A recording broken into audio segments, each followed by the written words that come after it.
الرحمن الرحیم۔ گزشتہ درس میں سورہ البقرہ کی آخری آیات کا ترجمہ کیا گیا۔ آج سے الحمدللہ سورہ آل عمران کا آغاز کیا جا رہا ہے۔ سورۃ آل عمران مدنیہ، اس سورت کا نام ہے آل عمران اور یہ مدنی ہے۔ وَهِيَ مِئَةَ آیَةً، اس میں 200 آیتیں ہیں، پورے 200۔ وَعِشْرُونَ رُکُوعًا، اور 20 رکوع ہیں، 20 رکوع اور 200 آیتیں، تو اوسطاً 10 آیتیں ہر رکوع کے اندر۔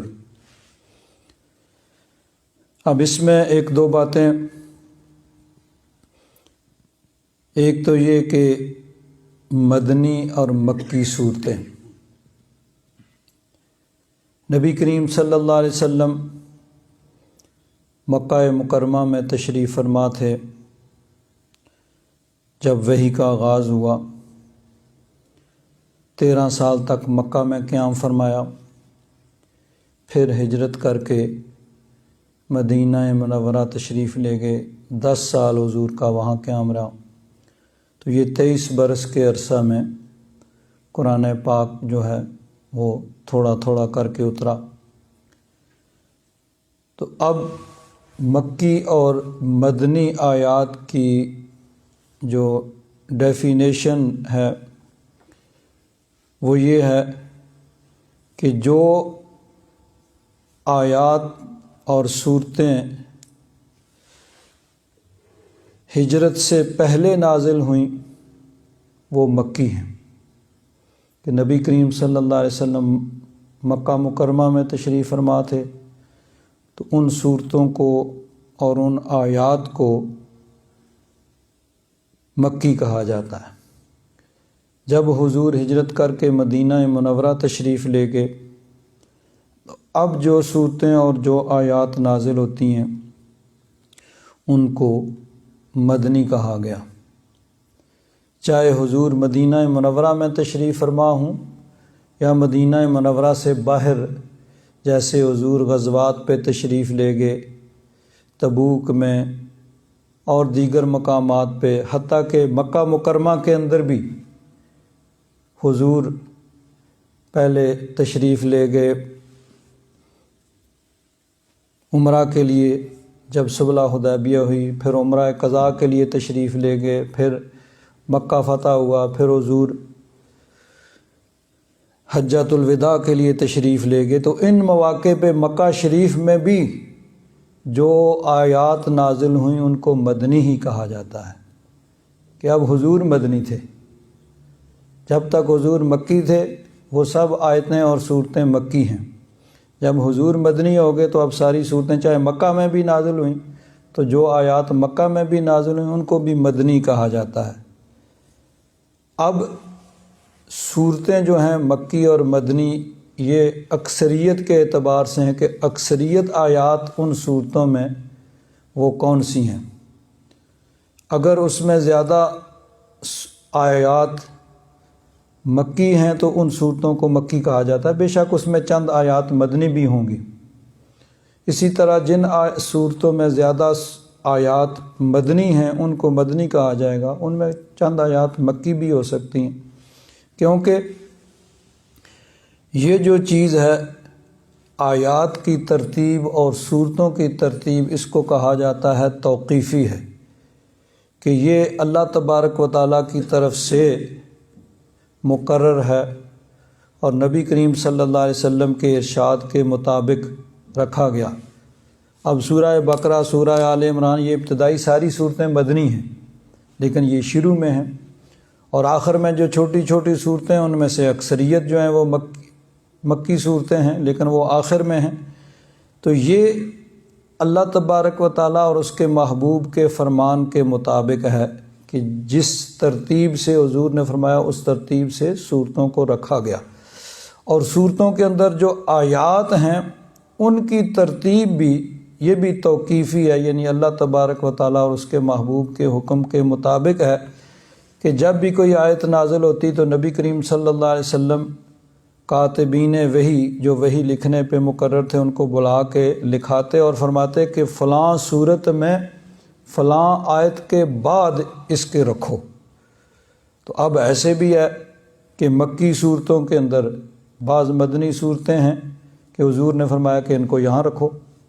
مدنی صورتوں میں بعض مکی آیات بھی ہیں کہ حضور نے فرمایا کہ فلاں آیت کو اس جگہ رکھو۔ تو اب یہ چیز توقیفی ہے کہ جیسے ایک تو ترتیب صورتوں کی اور ایک آیات کی ترتیب یہ اللہ تبارک و تعالیٰ اور اس کے محبوب کے ارشاد کے مطابق ہے، اس میں لکھنے والوں نے، کاتبوں نے، جمع کرنے والوں نے ان کی اپنی کوئی مرضی کا عمل دخل نہیں ہے۔ باقی یہ جو ہم نے 30 سپارے بنائے ہیں یہ تو سہولت کے لیے، بعد میں اس کو 30 حصوں میں تقسیم کیا گیا۔ اسی طرح صورتوں کے نام، یہ ایک ایک صورت کے کئی نام ہیں، تو یہ بھی ہے کہ اس صورت کے اندر کوئی واقعہ، کوئی لفظ استعمال ہوا تو اسی لفظ سے یا اس واقعہ سے وہ صورت جو ہے مشہور ہو گئی اور اسی نام سے اس کو پکارا گیا۔ جیسے البقرہ، البقرہ کا معنی گائے ہے، اس میں ایک واقعہ ہے جس میں گائے کا تذکرہ ہے تو وہ ہوگی۔ اس صورت کو آل عمران کہا جاتا ہے کہ آل عمران کا تذکرہ آیا تو اسی نام سے یہ صورت مشہور ہو گئی۔ اللہ تبارک و تعالیٰ نے ارشاد فرمایا الف لام میم، یہ حروف مقطعات ہیں جو کئی صورتوں کے شروع میں آئے ہیں۔ سورہ البقرہ کے شروع میں بھی یہی الفاظ ہیں اور یہاں بھی ہیں، تو ان کا حقیقی معنی اور مراد اللہ تبارک و تعالیٰ اور اس کا محبوب جانتا ہے، تو اس لیے اس کا کوئی ترجمہ یا اس کے بارے میں کسی قسم کے یعنی طبع آزمائی سے مفسرین کرام نے گریز کیا ہے۔ اللہ لا الہ الا ہو، اللہ وہ ہے کہ جس کے سوا کوئی معبود نہیں۔ الحی القیوم، الحی وہ زندہ ہے، القیوم وہ زندہ رکھنے والا ہے، خود زندہ ہے اور سب کو زندہ رکھنے والا ہے۔ نزل علیک الکتاب، اس نے آپ پر کتاب اتاری حق کے ساتھ، بالحق کے حق کے ساتھ۔ نزل ینزل تنزیل، یہ نازلہ سے باب تفعیل ہے، اس کا معنی ہوتا ہے کسی چیز کو آہستہ آہستہ تھوڑا تھوڑا کر کے تدریجاً سٹیپ بائی سٹیپ اتارنا، اور اسی سے نازلہ سے انزلہ، اس کا معنی ہوتا ہے کہ کسی چیز کو یک بارگی ایک ہی دفعہ اتار دینا۔ تو اب قرآن پاک کے لیے یہ دونوں الفاظ قرآن پاک میں استعمال ہوئے ہیں۔ ویسے تو یہ دونوں ایک دوسرے معنی میں بھی استعمال ہوتے رہتے ہیں، لیکن حقیقی معنی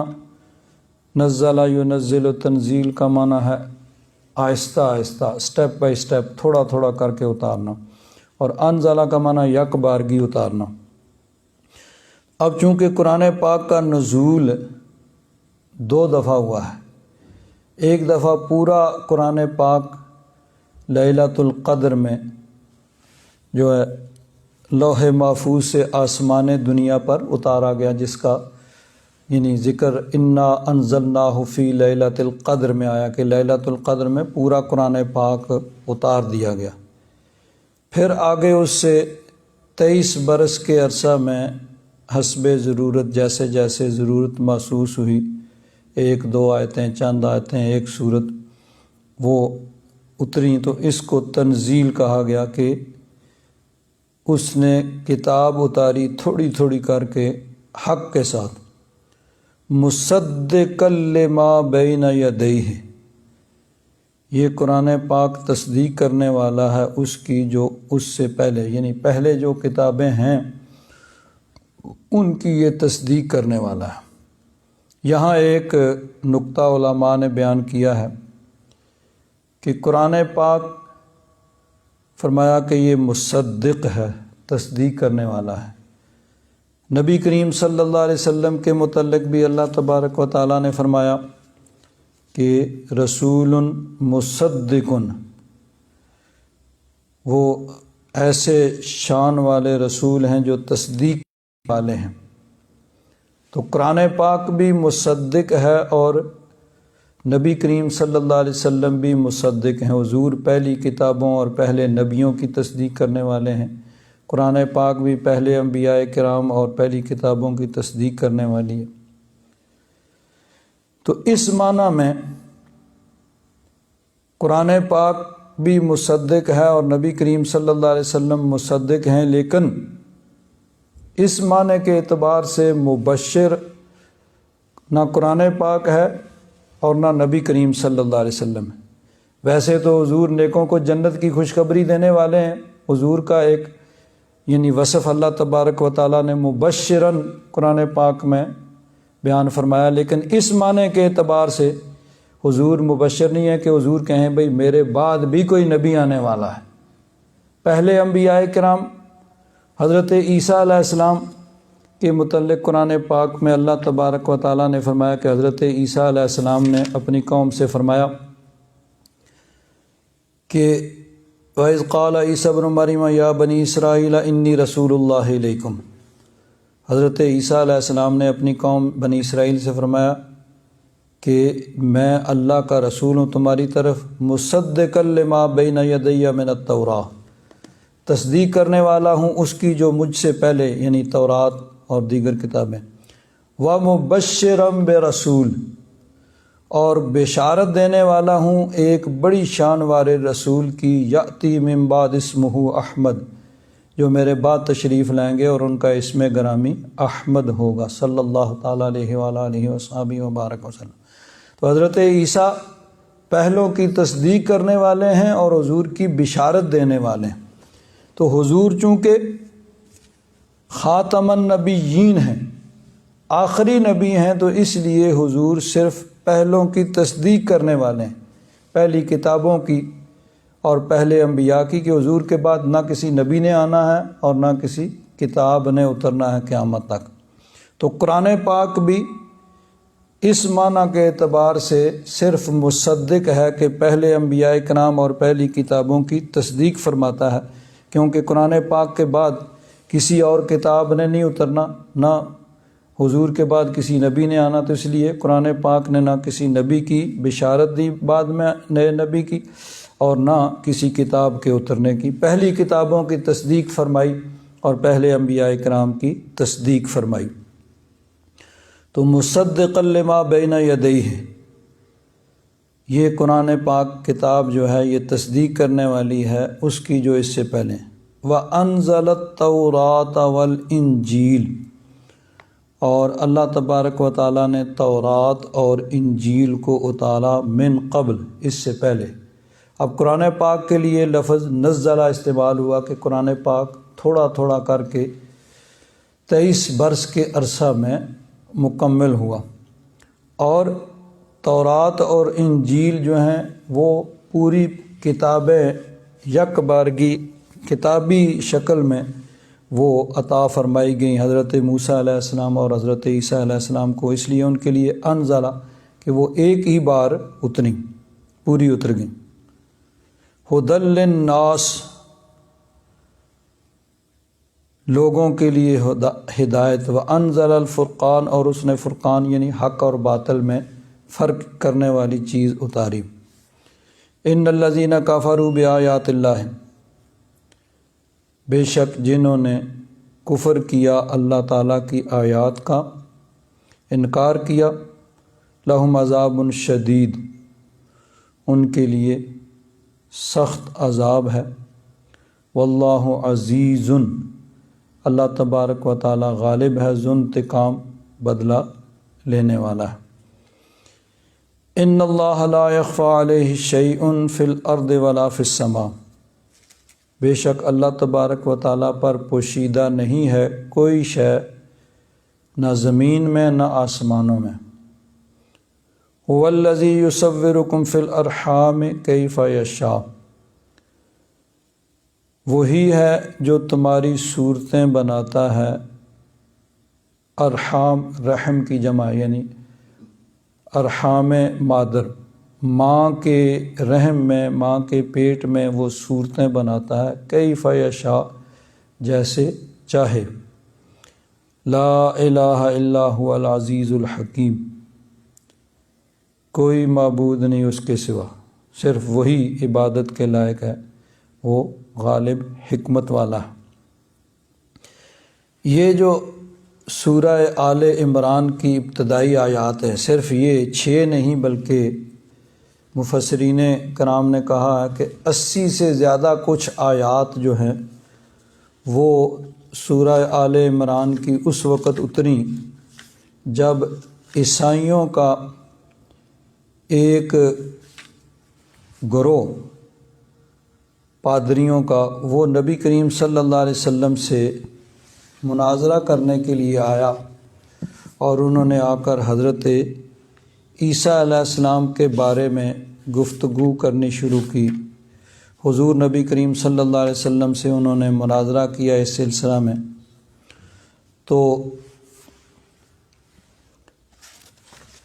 انہوں نے آ کر، چنانچہ احادیث مبارکہ میں آتا ہے کہ نصارہ یعنی عیسائی پادری رسول اللہ صلی اللہ تعالیٰ علیہ وسلم کے پاس آئے اور حضرت عیسیٰ علیہ السلام کے متعلق بحث کرنے لگے۔ یعنی یہ تقریباً تمام مفسرین کرام کا اس پہ اتفاق ہے کہ یہ جو شروع کی آیات ہیں 80 سے کچھ زیادہ، یہ نجران کے عیسائی جو حضور کی بارگاہ میں آ کے بحث کرتے تھے، مناظرہ کرتے تھے، اس موقع پہ ان کے رد میں نازل ہوئیں۔ انہوں نے آ کر حضرت عیسیٰ علیہ السلام کے متعلق بحث کرنا شروع کر دی، کہنے لگے بتائیے حضرت عیسیٰ علیہ السلام کا باپ کون ہے؟ اور اللہ تبارک و تعالیٰ پر جھوٹ اور بہتان باندھا، حالانکہ اللہ تبارک و تعالیٰ کی نہ کوئی بیوی ہے نہ کوئی بیٹا۔ تو انہوں نے حضرت عیسیٰ علیہ السلام کو کہا کہ وہ اللہ کے بیٹے ہیں۔ حضور نے کہا کہ لم یلد ولم یولد، کہ اللہ تبارک و تعالیٰ تو اس سے پاک ہے، نہ وہ کسی سے پیدا ہوا، نہ اس کی کوئی اولاد، نہ کوئی اس کا باپ۔ تو انہوں نے کہا کہ اچھا یہ بتائیے کہ عیسیٰ علیہ السلام کا باپ کون ہے؟ نبی کریم صلی اللہ علیہ وسلم نے ان سے فرمایا کہ کیا تم نہیں جانتے کہ ہر بیٹا اپنے باپ کے مشابہ ہوتا ہے؟ انہوں نے کہا کیوں نہیں، یعنی اس کی عادات، اس کے اطوار اور بعض اوقات شکل و صورت اس جیسی ہوتی ہے، کچھ نہ کچھ مطلب ہے اس میں، اس کی عادات ہوتی ہیں، اس کے اطوار ہوتے ہیں، طور طریقے ہوتے ہیں، ساری چیزیں بیٹے میں باپ کی پائی جاتی ہیں۔ انہوں نے کہا کیوں نہیں؟ تو آپ نے فرمایا کہ تم نہیں جانتے کہ ہمارا رب زندہ ہے اور اس کو موت نہیں آئے گی، اور حضرت عیسیٰ علیہ السلام ان پہ بہرحال موت آنی ہے۔ انہوں نے کہا کیوں نہیں؟ آپ نے فرمایا تم نہیں جانتے کہ ہمارا رب ہر چیز کو قائم کرنے والا ہے، اس کی حفاظت کرنے والا ہے اور اس کو رزق دینے والا ہے۔ انہوں نے کہا کیوں نہیں؟ آپ نے فرمایا کہ حضرت عیسیٰ علیہ السلام ان میں سے کسی چیز پر قدرت رکھتے ہیں، یعنی یہ چیزیں تو رب کا کام ہے۔ انہوں نے کہا نہیں۔ آپ نے فرمایا تم نہیں جانتے کہ اللہ تبارک و تعالیٰ سے کوئی چیز مخفی نہیں ہے، نہ زمین میں نہ آسمان میں۔ انہوں نے کہا کیوں نہیں؟ آپ نے فرمایا کیا اللہ تعالیٰ کے علم دیے بغیر حضرت عیسیٰ علیہ السلام کو کسی چیز کا علم ہے؟ یعنی جو کچھ ان کے پاس علم ہے، جس کے پاس بھی پوری مخلوق میں جس کے پاس بھی جو علم ہے وہ اللہ تبارک و تعالیٰ کا دیا ہوا ہے، تو حضرت عیسیٰ علیہ السلام بھی ان کے پاس بھی جو علم ہے وہ اللہ تعالیٰ کا دیا ہوا ہے۔ انہوں نے کہا نہیں، اللہ تعالیٰ کے دیے بغیر تو کوئی علم نہیں عیسیٰ علیہ السلام کے پاس۔ تو آپ نے فرمایا کہ ہمارے رب نے ماں کے پیٹ میں جس طرح چاہا حضرت عیسیٰ علیہ السلام کی صورت بنائی، کیا تم کو اس کا علم ہے؟ انہوں نے کہا کیوں نہیں۔ آپ نے فرمایا کہ کیا تم کو علم ہے کہ ہمارا رب نہ کھاتا ہے نہ پیتا ہے، نہ اس کو یعنی ان چیزوں کی حاجت ہے، نہ اسے حدث لائق ہوتا۔ انہوں نے کیا کہا نہیں۔ آپ نے فرمایا کیا تم کو معلوم ہے کہ حضرت عیسیٰ علیہ السلام اپنی ماں کے پیٹ میں اس طرح رہے جس طرح عورتوں کو عمل ہوتا ہے، پھر ان کا یعنی پیدائش ہوئی، جس طرح بچے پیدا ہوتے ہیں، پھر ان کو غذا دی گئی جس طرح بچوں کو غذا دی جاتی ہے، بچے کھاتے ہیں پیتے ہیں، پھر آگے ان کو حدث ہوتا ہے، یعنی انسان پیشاب پاخانہ ہوا کا یہ ساری چیزیں انسان کے ساتھ۔ انہوں نے کہا بالکل۔ تو آپ نے فرمایا کہ جس شخص میں یہ صفات ہوں وہ خدا یا خدا کا بیٹا کیسے ہو سکتا ہے؟ اللہ تبارک و تعالیٰ تو حی و قیوم، لم یلد ولم یولد ولم یکن لہ کفوا احد۔ تو اب وہ لاجواب تھے لیکن ماننے بھی نہیں چاہتے تھے، پہلے سے انہوں نے تہیہ کیا ہوا تھا کہ ماننا تو ہے ہی نہیں۔ تو پھر یہ آیات نازل ہوئیں، اس کا باقی حصہ جو ہے آگے انشاءاللہ اس مقام پہ آئے گا۔ تو اس موقع پہ یہ آیات جو ہیں وہ نازل ہوئیں۔ اب یہاں دو تین چیزیں جو ہیں وہ مفسرین کرام نے لکھی ہیں کہ یہاں پہ اللہ تبارک و تعالیٰ نے تورات اور انجیل کا ذکر فرمایا، تو ان کے بارے میں چند باتیں۔ تورات جو ہے حضرت موسیٰ علیہ السلام پر نازل ہوئی، اور انجیل حضرت عیسیٰ علیہ السلام پر نازل ہوئی، اور ایک اور کتاب زبور حضرت داود علیہ السلام پر نازل ہوئی۔ تو تورات، زبور، انجیل اور قرآن پاک یہ چار بڑی کتابیں ہیں جو اللہ تبارک و تعالیٰ نے اتاری۔ اس کے علاوہ صحیفے ہیں، یعنی کچھ چھوٹی کتابیں جو انبیاء کرام پہ نازل ہوئیں۔ تو تورات حضرت موسیٰ علیہ السلام پہ نازل ہوئی۔ اب یہ تورات اور انجیل عربی کا لفظ نہیں ہے، یہ غیر عربی یعنی اس عبرانی زبان کے الفاظ ہیں۔ اب موجودہ جو یعنی کتاب مقدس جس کو کہا جاتا ہے یا بائبل کہا جاتا ہے، اس میں دونوں کتابیں ہیں، تورات اور انجیل، دونوں کو اس کے اندر جمع کیا گیا۔ ویسے تو یہودی جو ہیں وہ تورات کو مانتے ہیں، حضرت عیسیٰ علیہ السلام کو مانتے ہیں، حضرت عیسیٰ علیہ السلام کی نبوت کا وہ انکار کرتے ہیں، حضرت مریم کی بے ادبی اور گستاخی کرتے ہیں۔ انجیل کو وہ یعنی اللہ کا کلام یا اللہ کی طرف سے نازل شدہ ماننے کے لیے تیار نہیں ہیں۔ لیکن عیسائی چونکہ حضرت موسیٰ علیہ السلام کو اللہ کا رسول اور تورات کو اللہ کا کلام مانتے ہیں، تو اس لیے اب یہ دونوں چیزیں ایک ہی کتاب کے اندر جمع کر دی گئی ہیں۔ ایک کو پرانا عہد نامہ اردو میں اور دوسرے کو نیا عہد نامہ کہا جاتا ہے، جس کو انگلش میں اولڈ ٹیسٹامنٹ اور نیو ٹیسٹامنٹ کہا جاتا ہے۔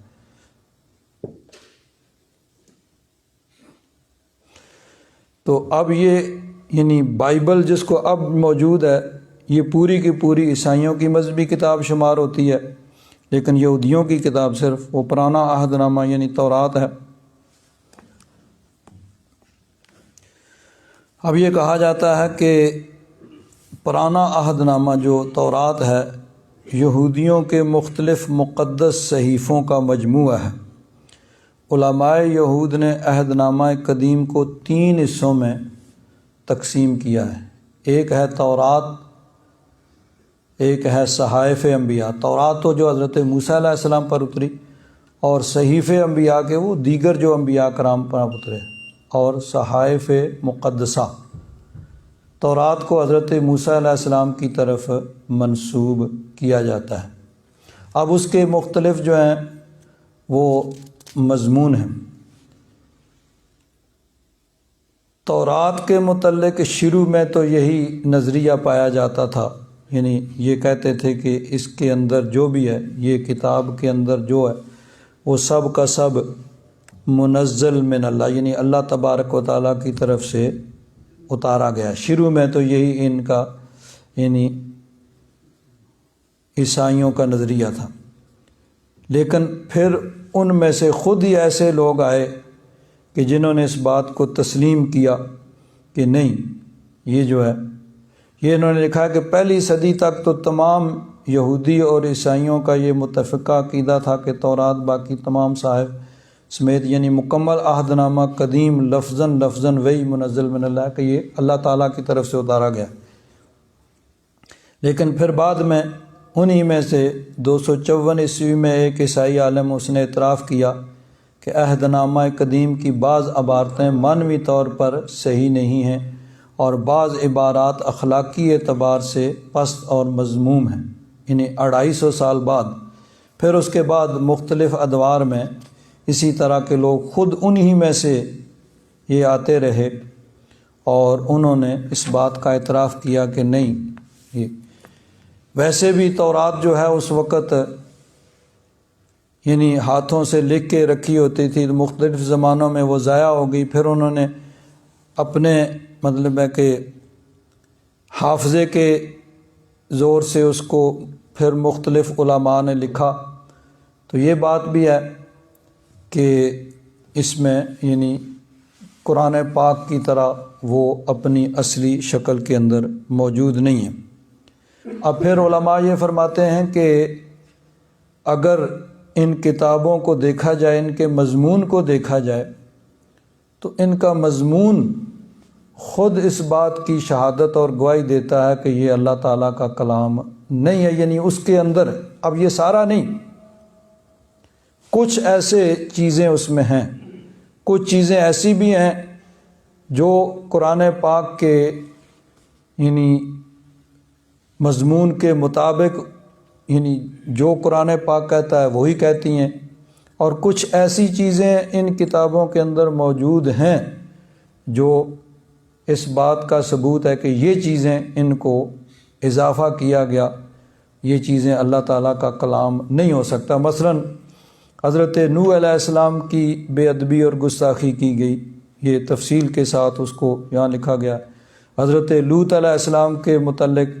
ایسی بات اس میں لکھی ہوئی ہے کہ جو کسی بھی سمجھدار عقل مند اور باحیا آدمی سے وہ متصور نہیں ہو سکتی۔ حضرت ہارون علیہ السلام کے متعلق، حضرت داود علیہ السلام کے متعلق، حضرت سلیمان علیہ السلام کے متعلق، یعنی ایسی باتیں ان کے اندر اب بھی موجود ہیں، یہ جو موجودہ یعنی جس کے مختلف ترجمے ہر زبان کے اندر موجود ہیں، وہ ایسی باتیں ہیں کہ جو نبی تو کیا کوئی عام آدمی سے بھی متصور نہیں ہو سکتی کہ انبیاء کرام کی طرف ان کی نسبت کی گئی۔ تو یہ اس بات کی یعنی دلیل ہے کہ اس کے اندر پھر تبدیلی کی گئی، کچھ اضافہ کیا گیا، کچھ کمی کی گئی۔ ہاں کچھ چیزیں اصل جو تورات تھی یا انجیل تھی وہ تو اللہ تبارک و تعالیٰ کی طرف سے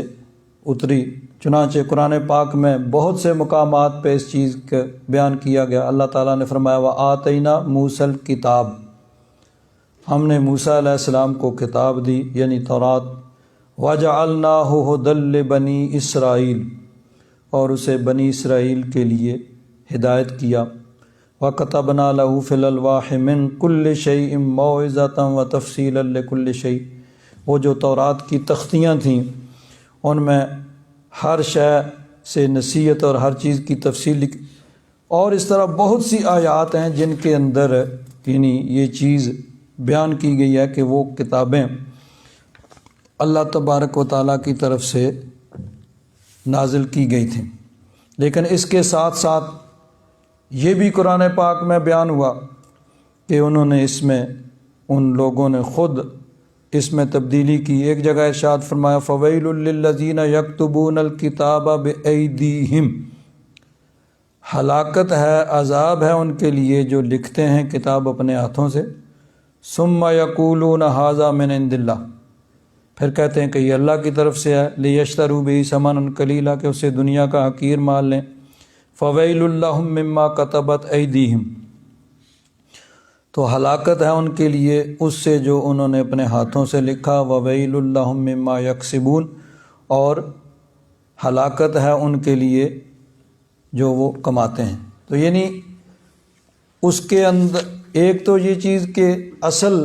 یہ کتابیں یہ اللہ تعالیٰ کی طرف سے نازل کی گئیں، یہ تو حق ہے، لیکن اس میں بھی کوئی شک شبہ نہیں کہ اس کے اندر پھر انہوں نے اپنی من مانی، یعنی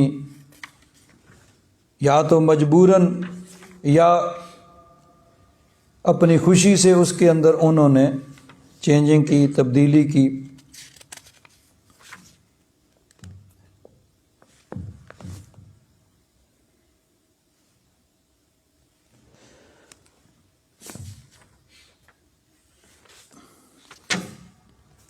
اب یہ بھی ایک چیز ہے کہ بعض قرآن پاک اور احادیث مبارکہ کے بعض مضامین پہ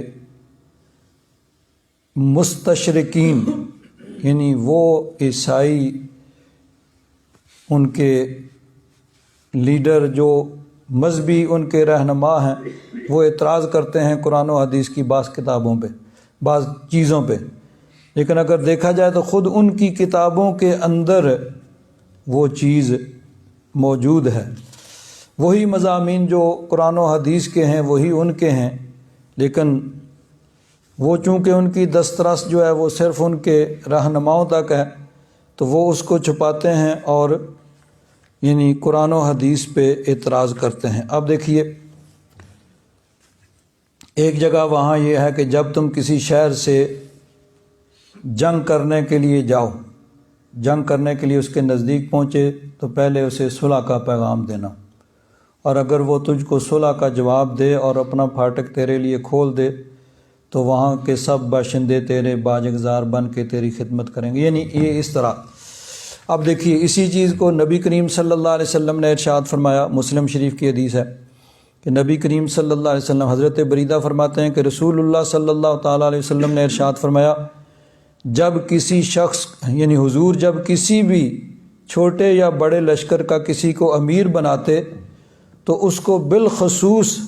اللہ تبارک و تعالیٰ سے ڈرنے کی وصیت کرتے اور اس کے ساتھی مسلمانوں کو نیکی کی وصیت کرتے۔ پھر آپ فرماتے اللہ کا نام لے کر اللہ کے راستے میں جہاد کرو، جو شخص اللہ کے ساتھ کفر کرے اس کے ساتھ جنگ کرو، یعنی اللہ کی رضا کے لیے تم نے یہ سب کچھ کرنا ہے، خیانت نہ کرو، عہد شکنی نہ کرو، کسی کے اعضاء کاٹ کر اس کی شکل نہ بگاڑو۔ اب یہ جنگ کے اندر بھی یعنی یہ حضور نصیحت کر کے بھیجتے، بھائی جنگ میں بھی اگر کوئی ظاہر بات ہے دونوں طرف سے تلواریں چل رہی ہیں،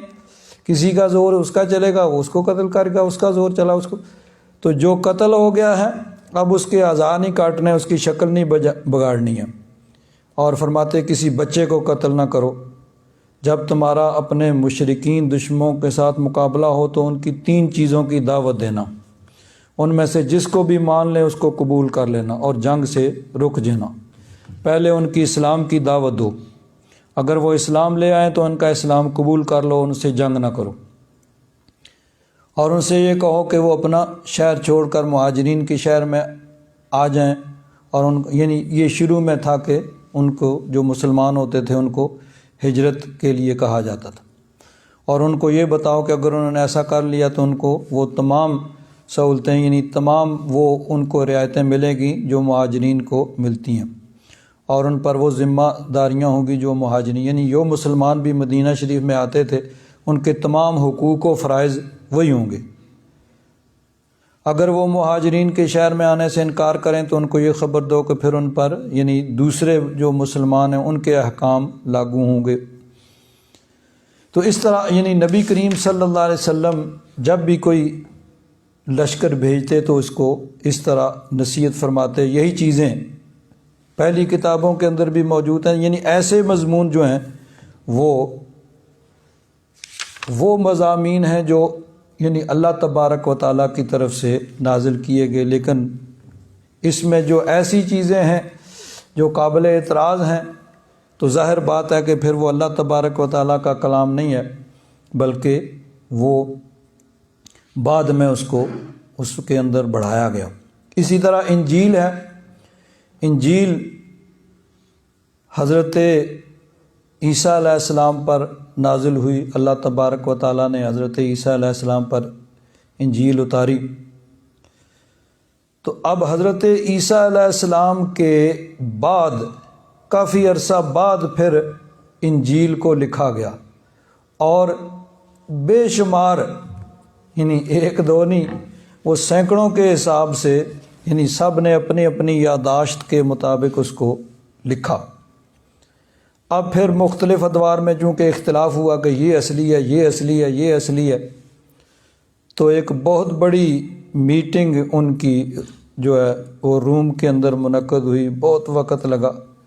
تو بالآخر وہ اس بات پہ متفق ہو گئے کہ 4 باقی رہیں گی، 4 سے کم نہیں ہو سکتی۔ 4 انجیلیں جو ان کے متی کی انجیل ہے، مرکز کی ہے، لوکا کی ہے، یوحنا کی ہے، یہ 4 سے کم نہیں ہو سکتی۔ 4 بہرحال یہ موجود رہیں گی، باقی جو ہیں ان کو تلف کیا جائے، باقیوں کو ختم کیا جائے۔ تو اب اس کے اندر بھی یعنی ویسے تو انجیل بھی جو ہے وہ اللہ تبارک و تعالیٰ کی طرف سے نازل کی گئی ہے، قرآن پاک اس کی شہادت دیتا ہے، وَقَفَّيْنَا عَلَىٰ آثَارِهِمْ بِعِیسَىٰ ابْنِ مریم،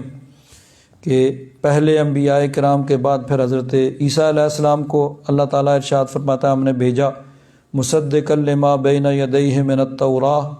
وہ تصدیق کرنے والے اس کی جو ان سے پہلے کتاب تورات موجود تھی، وآتیناہ الانجیل، اور ہم نے انہیں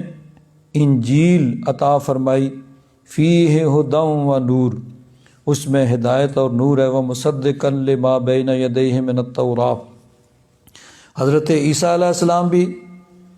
تصدیق کرنے والے، اور ان کی کتاب انجیل بھی وہ بھی تصدیق کرنے والی تورات کی، وَھدی وموعظۃ للمتقین۔ لیکن اب انجیل کے ساتھ بھی پھر یہی ہوا کہ اس کے اندر بھی پھر بعد میں لوگوں نے یعنی اپنی مرضی سے اس کے اندر تبدیلیاں جو ہیں وہ کیں۔ تو اب اس کا مضمون بھی اگر تو وہ قرآن و حدیث کے مطابق ہوگا تو ٹھیک ہے، اگر کوئی ایسا مضمون ہے جو قرآن و حدیث کے مطابق نہیں ہے تو اب اس کو پھر یہی کہا جائے گا کہ وہ اس میں یعنی ایسا مضمون جو قابل اعتراض، جس طرح پہلے گزرا کہ انبیاء کرام کے متعلق ایسی نازیبہ باتیں ان کے اندر موجود ہیں کہ جو نبی تو کیا کوئی عام مومن کوئی بھی یعنی شرم و حیا والا آدمی اس کا تصور نہیں کر سکتا، جو انبیاء کرام کے متعلق لکھیں گی، تو ظاہر بات ہے کہ یہ بعد میں اس کے اندر اضافہ کیا گیا۔ اب اس میں ایک اور چیز تقابلی ہے جائزہ کہ بعض چیزیں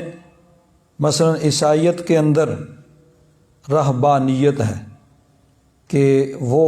جنگلوں میں چلے جاتے، دنیا کو چھوڑ چھاڑ کے عبادت کرتے، تو اس کے متعلق اللہ تبارک و تعالیٰ نے قرآن پاک کے اندر ارشاد فرمایا کہ رہبانیت کو انہوں نے خود اختیار کیا، عیسائیوں نے اپنی مرضی سے، وَرَهْبَانِيَّةً ابْتَدَعُوهَا، رہبانیت کو انہوں نے خود اس کو اختراع کیا، اس کو بنایا، مَا كَتَبْنَا عَلَيْهِمْ، ہم نے ان پہ وہ چیز فرض نہیں کی تھی کہ تم اس طرح دنیا کو چھوڑ کے جنگلوں میں چلے جاؤ اور دنیا کو چھوڑ چھاڑ کے وہ یعنی صرف عبادت کرو، دنیا سے کوئی تعلق نہ رکھو۔ تو اللہ تعالیٰ فرماتا ہے ہم نے تو یہ چیز ان پہ نہیں فرض کی تھی، انہوں نے اپنے طور پر شروع میں جنہوں نے شروع کی تھی ان کا مقصد صحیح تھا، الا ابتغاء رضوان اللہ، اللہ کی رضا کے لیے، لیکن انہوں نے خود کیا، لیکن پھر آگے فما رعوہا حق رعایتہا، کہ اس کی وہ رعایت نہ کر سکے جیسے اس کو کرنا چاہیے تھا۔ تو یہ رہبانیت ان پہ انہوں نے خود، اسلام کے اندر رہبانیت نہیں ہے، بلکہ اسلام یہ کہتا ہے کہ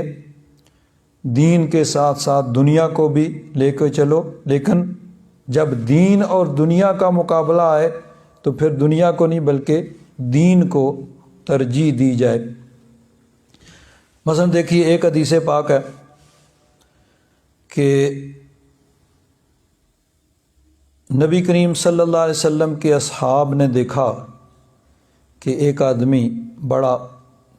طاقتور صحت مند، تو وہ کوئی کام کاج کر رہے تھے، تو صحابہ کرام نے کہا کاش اس کی یہ طاقت اللہ کی راہ میں خرچ ہوتی، اللہ کے راستے میں، فی سبیل اللہ، یعنی جنگ کرتے، جا کے اسلام کی سربلندی کے لیے لڑتے۔ یہ اپنے کام کاج کے اندر مصروف ہیں، کوئی کھیتی باڑی یا کوئی اور کام کاج کر رہے تھے،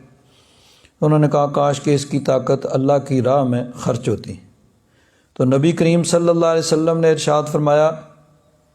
کیا صرف وہی شخص اللہ کے راستے میں ہے جو قتل کر دیا جائے، یعنی جو جنگ پہ جا کے لڑے، مار دے اور مر جائے، وہی اللہ کی راہ میں ہے؟ اس میں کوئی شک شبہ نہیں کہ جہاں ضرورت پڑے ملک کے لیے، ملت کے لیے، دین کے لیے اپنی جان کا نذرانہ پیش کرنا یہ سب سے بڑی شہادت ہے۔ لیکن فرمایا جو شخص اپنے اہل کو سوال سے روکنے کے لیے حلال کی طلب میں نکلے وہ بھی اللہ کی راہ میں ہے، یعنی رزق حلال کے لیے، تاکہ اپنے اہل و عیال کے لیے وہ کمائے۔ جو شخص اپنے آپ کو سوال سے روکنے کے لیے حلال کے طلب میں نکلے وہ بھی اللہ کی راہ میں ہے۔ ہاں فرمایا البتہ جو اپنے مال کی کثرت کے لیے نکلے گا وہ پھر شیطان کے راستے میں ہوگا۔ تو جو جب نیت درست ہوگی تو درست نیت کے ساتھ چاہے کوئی دنیاوی کام کاج بھی کرے گا تو وہ بھی اللہ کی راہ میں ہی شمار ہوگا۔ تو اسلام میں اور عیسائیت میں یہ ہے کہ عیسائیت کے اندر رہبانیت ہے۔ اللہ تعالیٰ فرماتا ہے ہم نے تو ان پہ مقرر نہیں کی تھی، خود انہوں نے اپنے اوپر اس کو لازم کر لیا تھا اور پھر اس کو نبھا بھی نہیں سکے۔ اسلام کے اندر یہ ہے کہ دین کو اور دنیا کو دونوں کو ساتھ لے کر چلنا ہے، لیکن دین کو ترجیح دینی ہے۔ جب دین اور دنیا مقابلے میں آئیں تو پھر دنیا کو نہیں بلکہ دین کو ترجیح دینی ہے۔ اب ایک اور چیز یہاں پہ خود اسی انہی کی کتابوں کے اندر موجود ہے، یہ جو ابھی کتابیں موجود ہیں، کہ یہودی حضرت عیسیٰ علیہ السلام کو قتل کرنا چاہتے تھے۔ اب انہیں معلوم نہیں تھا کہ حضرت عیسیٰ علیہ السلام کہاں ہیں، تو حضرت عیسیٰ علیہ السلام کے ماننے والوں میں سے انہی کے ایک حواری نے ان کو مخبری کی اور مخبری کر کے ان کو حضرت عیسیٰ علیہ السلام تک پہنچنے کا موقع دیا۔ باقی آگے یہ ہے کہ ان کے خیال کے مطابق انہوں نے حضرت عیسیٰ علیہ السلام کو پکڑا اور سولی دے دیا، پھر وہ حضرت عیسیٰ علیہ السلام زندہ ہوئے، پھر آسمانوں پہ اٹھا لیا گیا۔ قرآن و حدیث کی روح سے ہمارا مسلمانوں کا نظریہ یہ ہے کہ حضرت عیسیٰ علیہ السلام کو وہ قتل نہیں کر سکے، بلکہ عیسیٰ علیہ السلام کو زندہ اللہ تبارک و تعالیٰ نے آسمانوں پر اٹھا لیا، اور بلکہ وہی غداری کرنے والا جو شخص تھا اسی کی شکل حضرت عیسیٰ علیہ السلام کی طرح اللہ تعالیٰ نے بنا دی اور اسی کو پکڑ کے انہوں نے قتل کر دیا اور سمجھے کہ ہم نے عیسیٰ علیہ السلام کو قتل کر دیا ہے۔ بہرحال لیکن نبی کریم صلی اللہ علیہ وسلم کی صحابہ کرام کی شان دیکھیے، یعنی یہ جو کتاب ہے نا، اب اس کے اندر یہ لکھا ہوا ہے کہ جب وہ پکڑنے کے لیے حضرت عیسیٰ علیہ السلام کو آئے تو ایک تو یہ کہ خود ہی انہی میں سے ایک نے مخبری کی، اور جب وہ آئے تو حضرت عیسیٰ علیہ السلام کے جتنے وہ شاگرد ان کے حواری موجود تھے وہ سب کے سب بھاگ گئے۔ اب یہ ہم نہیں کہہ رہے، ان کی اپنی کتاب یہ کہہ رہی ہے کہ وہ سب کے سب ان کو چھوڑ کر بھاگ گئے۔ لیکن نبی کریم صلی اللہ علیہ وسلم کے صحابہ کرام کی شان دیکھیے کہ نبی کریم صلی اللہ علیہ وسلم ہجرت کی رات نکلتے ہیں، باہر لوگ تلواریں لے کر کھڑے ہیں، تو حضرت علی کرم اللہ تعالی وجہ الکریم ان سے کہا کہ اے علی میرے بستر پہ آ کے لیٹ جاؤ، میرے پاس یہ ان مکہ والوں کی یہ جو باہر تلواریں لے کر کھڑے ہیں، انہی میں سے کچھ لوگوں کی امانتیں میرے پاس موجود ہیں، تو تم صبح یہ ان کے حوالے کر کے پھر تم آ جانا۔ اب حضرت علی نے یہ نہیں کہا کہ حضور آپ تو جا رہے ہیں، شاید نکل ہی جائیں، تو جب آپ نہیں ملیں گے تو ظاہر بات ہے آ کے وہ حملہ آور ہوں گے دیواریں پھلانگ کے، تو پھر وہ پہلے تحقیق تو نہیں کریں گے کہ کون سویا ہوا ہے، آپ کا بستر ہے، یہ نہیں کہا، بلکہ حضرت علی نے بسر و چشم خوشی کے ساتھ اس بات کو قبول کر لیا۔ تو یہ یعنی فرق ہے۔ اسی طرح حضرت موسیٰ علیہ السلام نے اپنی قوم سے کہا کہ فلاں علاقے میں جنگ کرنی ہے، تو حضرت موسیٰ علیہ السلام کے ماننے والے جو تھے انہوں نے کہا کہ نہیں، وہاں تو لوگ بڑے جو ہیں زبردست ہیں، بڑے جنگجو ہیں، ان کے ساتھ جنگ کرنا تو ممکن نہیں ہے، ہم نہیں جاتے۔ حضرت موسیٰ علیہ السلام نے پھر کہا تو انہوں نے کہا یا موسیٰ انا لن ندخلها ابدا ما داموا فیہا، جب تک وہ لوگ وہاں موجود ہیں ہم تو کبھی نہیں جائیں گے۔ فاذهب انت وربک فقاتلا، آپ جائیے اور اپنے رب کو لے جائیے اور جا کے دونوں جنگ کیجئے، ہم نہیں جاتے۔ یہ انہوں نے جواب دیا انا ہاہنا قاعدون، ہم تو یہاں بیٹھے ہوئے ہیں، ہم نہیں جاتے۔ لیکن نبی کریم صلی اللہ علیہ وسلم کے صحابہ کرام غزوہ بدر میں ایک طرف 313 ہیں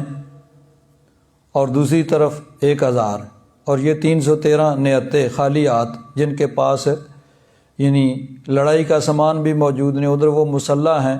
جو گھر سے لڑائی کے لیے نکلے ہیں۔ تو نبی کریم صلی اللہ علیہ وسلم نے مشورہ کیا بھئی کیا کرنا چاہیے، ہم تو نکلے تھے قافلے کا مقابلہ کرنے کے لیے، قافلہ تو نکل گیا، اب یہ لشکر آ گیا تو کیا کرنا چاہیے؟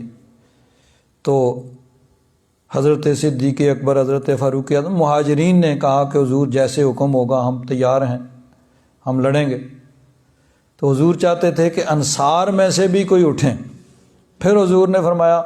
تو اب انصار جو ہیں وہ عرض کرتے ہیں کہ یا رسول اللہ شاید آپ کا اشارہ ہماری طرف ہے، تو جیسے آپ کا حکم ہوگا، جو آپ ارشاد فرمائیں گے، چاہے اس کے لیے ہماری جانیں چلی جائیں، ہمارے جسم ٹکڑے ہو جائیں، جو آپ کا حکم ہوگا، آپ کا اشارہ ابرو ہوگا تو ہم تیار ہیں۔ ہم قوم موسیٰ کی طرح نہیں ہیں کہ ہم کہیں کہ جائیے آپ لڑیے اور اپنے رب کو لے جائیے، یا رسول اللہ آپ کا اشارہ ہوگا، آپ کے اشارہ ابرو پہ ہم جانیں قربان کرنے کے لیے تیار ہیں۔ حفیظ جلندری نے کہا کہ انہوں نے کہا نبی کا حکم ہو تو کود جائیں ہم سمندر میں اور جہاں کو محو کر دیں نعرہ اللہ اکبر سے، اور کفار مکہ تو کیا چیز ہیں، یہ تو یعنی انسان ہی ہے نا، چلو ان کے پاس اسلحہ ہے، ہمارے پاس اسلحہ نہیں ہے، کفار مکہ تو کیا چیز ہے، دیووں سے لڑ جائیں اور سنان نیزہ بن کر سینہ باطل میں گڑ جائیں۔ تو نبی کریم صلی اللہ علیہ وسلم کے صحابہ اکرام انہوں نے عرض کیا کہ حضور ہم ان پہلی قوموں کی طرح نہیں ہیں، جو آپ کا اشارہ ہوگا، جیسے آپ کا حکم ہوگا اسی طرح ہم عمل کریں گے۔ تو بہرحال یہ جو شروع کی صرف یہ 6 آیات نہیں بلکہ 80 سے کچھ زیادہ آیات یہ اس موقع پہ نبی کریم صلی اللہ علیہ وسلم پر نازل ہوئیں جب کہ نبی کریم صلی اللہ علیہ وسلم کے پاس وہ عیسائیوں کا وفد آ کے حضرت عیسیٰ علیہ السلام کے متعلق بحث کرنے لگا تھا۔ یہاں ایک اور چیز، اس آخری جو 6 آیتوں کا ہم نے ترجمہ کیا ہے، تو آخری آیت کے اندر اللہ تبارک و تعالیٰ نے ارشاد فرمایا هو الذی یصورکم فی الارحام کیف یشاء، اللہ تبارک و تعالیٰ ارحام مادر میں، ماؤں کے رحم میں، ماؤں کے پیٹوں میں جیسے چاہتا ہے تمہاری شکلیں بناتا ہے۔ چنانچہ دیکھیے ایک حدیث پاک کے اندر اس کی تفصیل ہے۔ نبی کریم صلی اللہ علیہ وسلم کا ارشاد گرامی ہے، حضرت عبداللہ بن مسعود رضی اللہ تعالیٰ عنہ فرماتے ہیں حدثنا رسول اللہ صلی اللہ علیہ وسلم وہو الصادق المصدوق، فرماتے ہیں ہمیں نبی کریم صلی اللہ علیہ وسلم نے بتایا اور آپ صادق ہیں، سچ بولنے والے اور مصدوق ہیں، یعنی جن کی ہر بات سچی ہوتی ہے۔ ان خلق احدکم یجمع فی بطن امہ 40 یوما نطفۃ، تم میں سے ہر ایک کی خلقت جو ہوتی ہے پہلے 40 دن تک وہ ماں کے پیٹ میں ایک نطفہ کی صورت میں رہتا ہے، وہی پہلی صورت، ثم یکون علقۃ مثل ذلک، پھر وہ اسی کی مثل یعنی 40 دن تک ایک جمے ہوئے خون کی طرح رہتا ہے، ثم یکون مدغۃ مثل ذلک، پھر وہ ایک گوشت کا لوتھڑا کی صورت اختیار کر لیتا ہے، 40 دن تک ایسے رہتا ہے، ثم یبعث اللہ الیہ ملکا، پھر اللہ تبارک و تعالیٰ ایک فرشتہ بھیجتا ہے، بِأَرْبَعِ کلمات، وہ 4 چیزیں لکھتا ہے۔ اب یہاں یہ ذرا غور کریں کہ آج سائنس بڑی جو ہے وہ ترقی کر چکی ہے اور مختلف جو ہیں آلات انسٹرومنٹس جو ہیں ایجاد ہو چکے ہیں، جن کے ذریعے سے یعنی پیٹ کے اندر بچے کی جنس کو دیکھ لیا جاتا ہے وغیرہ وغیرہ، اور یہ بھی دیکھ لیا جاتا ہے کہ بچہ وہ صحیح ہوگا یا وہ ناقص الخلقت ہینڈی کیپ ہوگا وغیرہ وغیرہ ساری چیزیں۔ لیکن نبی کریم صلی اللہ علیہ وسلم نے جو حقیقت 1400 سال پہلے مسجد نبوی شریف میں بیٹھ کے ارشاد فرمائی، آج سائنس اسی کی تصدیق کر رہی ہے کہ یہ مختلف مراحل، حضور نے فرمایا کہ 40 دن تک وہ ایک اسی نطفہ کی صورت میں رہتا ہے، پھر 40 دن علقہ ایک جمے ہوئے خون کی صورت میں رہتا ہے، پھر 40 دن مدغہ یعنی گوشت کا ایک لوتھڑا ہوتا ہے، اس کے بعد اب آج سائنس یہ کہتی ہے کہ 120 دن یعنی 4 مہینے کے بعد بچے کے اندر وہ جان پڑتی ہے، اس سے پہلے اس میں جان نہیں ہوتی ہے، اس کے بعد پھر اس میں حرکت آتی ہے۔ تو یہ سائنس نے آج دریافت کیا ہے، اسی حقیقت کو نبی کریم صلی اللہ علیہ وسلم نے 1400 سال پہلے ارشاد فرمایا، اور فرمایا بِأَرْبَعِ کلمات، 4 کلمات اس فرشتے کو لکھنے کا حکم ہوتا ہے۔ اب یہ 40 دن تو حضرت مفتی احمد یار خان صاحب نعیمی رحمۃ اللہ تعالیٰ علیہ فرماتے ہیں کہ 40 کا عدد جو ہے نا، اس کو ایک خاص اہمیت ہے انسانی زندگی کے اندر، کہ آغاز میں ہی اس کے جو مختلف مراحل ہوتے ہیں وہ 40 دن کے بعد بدلتے ہیں۔ اسی طرح اور بھی مختلف صورتیں ہوتی ہیں کہ بچہ پیدا ہونے کے بعد عموماً جو ہے نفاس کی زیادہ سے زیادہ مدت جو ہے وہ 40 دن ہوتی ہے۔ اسی طرح انسان کی کمال عقل 40 سال پہ ہوتی ہے۔ تو اسی لیے صوفیاء کرام جو ہیں وہ چلہ کشی کرتے ہیں، 40 دن بیٹھ کے جو عبادت کرتے ہیں، اس کی بھی اصل یہی ہے کہ اس 40 کے عدد کو ایک خاص اہمیت جو ہے وہ حاصل ہے۔ اسی لیے یعنی کسی کے فوت ہونے کے بعد 40 دن تک یعنی اس کے لیے ایصال ثواب کے خاص اہتمام کیا جاتا ہے، اور 40 دن کے بعد جو اہتمام کیا جاتا ہے بعد میں بھی ہوتا ہے، لیکن 40 دن تک خاص جو اہتمام ہوتا ہے اس کی بھی یہی ہے کہ 40 کا عدد جو ہے اس کو ایک خاص حیثیت حاصل ہے۔ اب وہ فرشتہ 4 کلمات لکھتا ہے، فَيَكْتُبُ عَمَلَهُ، ایک تو اس کا عمل لکھتا ہے کہ یہ عمل اس کے کیسے ہوں گے، مسلمان ہوگا، کافر ہوگا، نیک ہوگا، بد ہوگا، یہ چیز، وَأَجَلَهُ، اور پھر اس کی عمر لکھتا ہے کہ عمر اس کی کتنی ہوگی، بچپن میں فوت ہوگا، جوانی میں، بڑھاپے میں، کس عمر میں، وَرِزْقُهُ، اور اس کا رزق لکھتا ہے کہ کتنا رزق ہوگا، کہاں سے کیسے ملے گا، وَشَقِيٌّ أَوْ سَعِيدٌ، اور وہ نیک بخت ہوگا یا بدبخت ہوگا، یہ چوتھی چیز، 4 چیزیں اس کے متعلق لکھی جاتی ہیں۔ اب یہ 4 چیزیں ذرا غور کیجئے، یہ اللہ تبارک و تعالیٰ کے بتانے سے فرشتے کو اس کا علم ہو جاتا ہے، فرشتہ لکھ دیتا ہے۔ ابھی بچہ ماں کے پیٹ میں ہے، ابھی اس نے یعنی 4 مہینے، نارملی جو ہے 5 مہینے بعد اس نے پیدا ہونا ہے، 4 مہینے ابھی اس کے حمل کو گزرے ہیں اور یہ چیزیں فرشتہ لکھ رہا ہے، ظاہر بات ہے اس کو اللہ تعالیٰ نے علم دیا، اس کو علم ہے تو پھر لکھ رہا ہے۔ تو جب فرشتے کو علم ہو سکتا ہے تو اگر اللہ تبارک و تعالیٰ اپنے محبوب کو علم عطا فرما دے تو اس میں کیا حرج ہے کہ فرشتے کو بتا دیا کہ فلاں کو یہ علم، فلاں یہ اتنی اس کی زندگی ہوگی، اس کا رزق یہ ہوگا، وہ سعادت مند ہوگا یا بدبخت ہوگا، اس کے عمل کیسے ہوں گے۔ تو فرشتے کو بتایا تو رب تبارک و تعالیٰ کے بتانے سے فرشتے کو علم ہو گیا، اور اللہ تعالیٰ نے اپنے محبوب کو بتایا تو محبوب کو علم ہو گیا۔ فرمایا ثم ينفخ فیہ الروح، پھر اس میں روح پھونکی جاتی ہے۔ تو یہ ہے کہ یعنی وہ 40، 80 اور 120 4 مہینے کے بعد اس میں روح پھونکی جاتی ہے، تو پھر اس بچے میں حرکت ہوتی ہے، جو آج سائنس جس چیز کو بیان کر رہی ہے، نبی کریم صلی اللہ علیہ وسلم نے اس کو پہلے ہی بیان فرما دیا۔ اب یہ چیز جو ہے یہ تقدیر کا مسئلہ ہے، اور اس کو محدثین کرام نے تقدیر کے قدر کے باب میں ہی نقل کیا کہ انسان کی عمل، اس کی زندگی، اس کا رزق اور سب کچھ وہ سعادت مند یا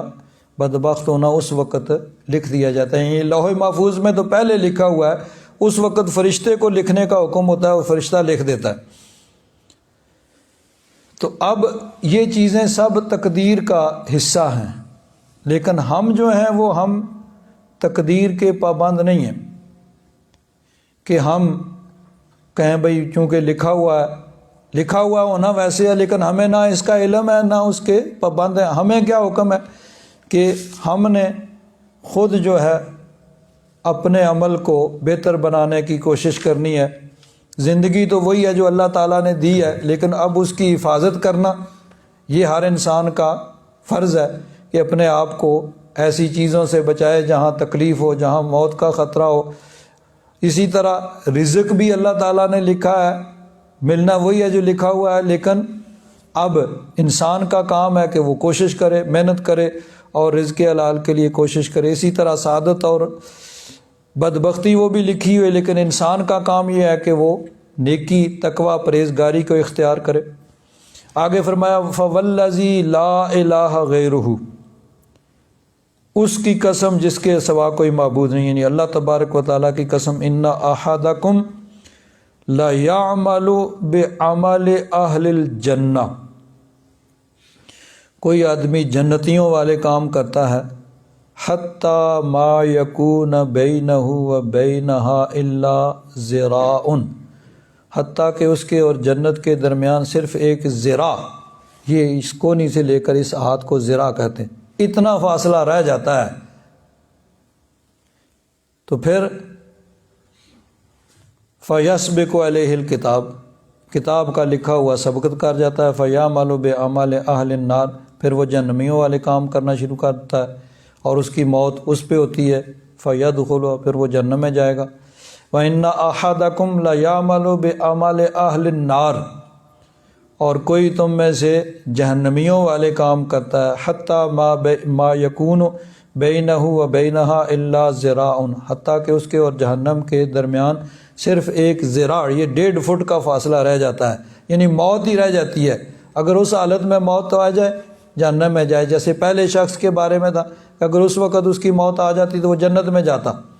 اس کے یعنی ایک ذراع کا فیصلہ رہ جاتا ہے، اس وقت اس کی موت آئے تو سیدھا جہنم میں جائے۔ فَيَسْبِقُ عَلَيْهِ الْكِتَابُ، تو کتاب کا لکھا ہوا سبقت کر جاتا ہے، فَيَعْمَلُ بِعَمَلِ أَهْلِ الْجَنَّةِ، تو پھر وہ جنتیوں کے عمل شروع کر دیتا ہے، پھر اس پہ اس کی موت ہوتی ہے، فَيَدْخُلُ، پھر وہ جنت میں جائے گا۔ تو یہ تقدیر کا مسئلہ ہے، لیکن اب اس میں ایک یہ بھی ہے کہ اگر کسی سے کوئی غلطی ہوئی ہے تو وہ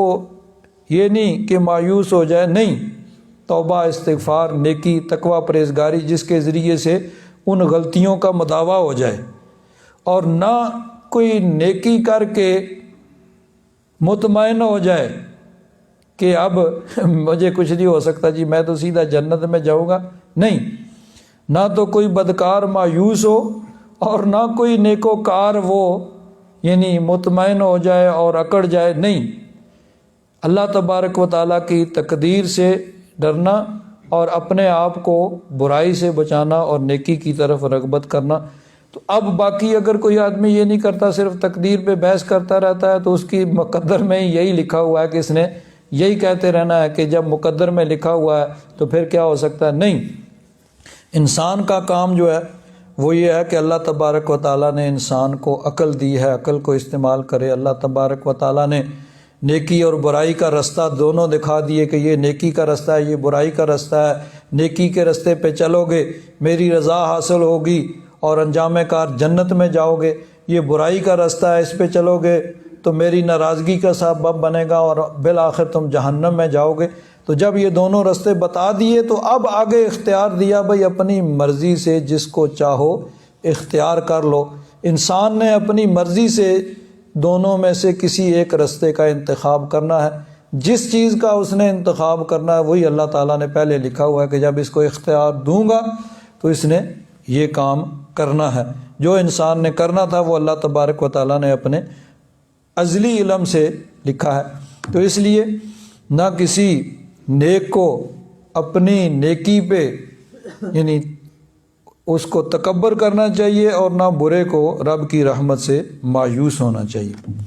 الحمدللہ رب العالمین والصلاة والسلام علی حبیبہ سیدنا و مولانا محمد وعلی آلہ واصحابہ اجمعین۔ اللہم انک عفو کریم تحب العفو فاعف عنا یا غفور یا غفور یا غفور۔ صلی اللہ تعالی علی حبیبہ سیدنا و مولانا محمد وعلی آلہ واصحابہ اجمعین۔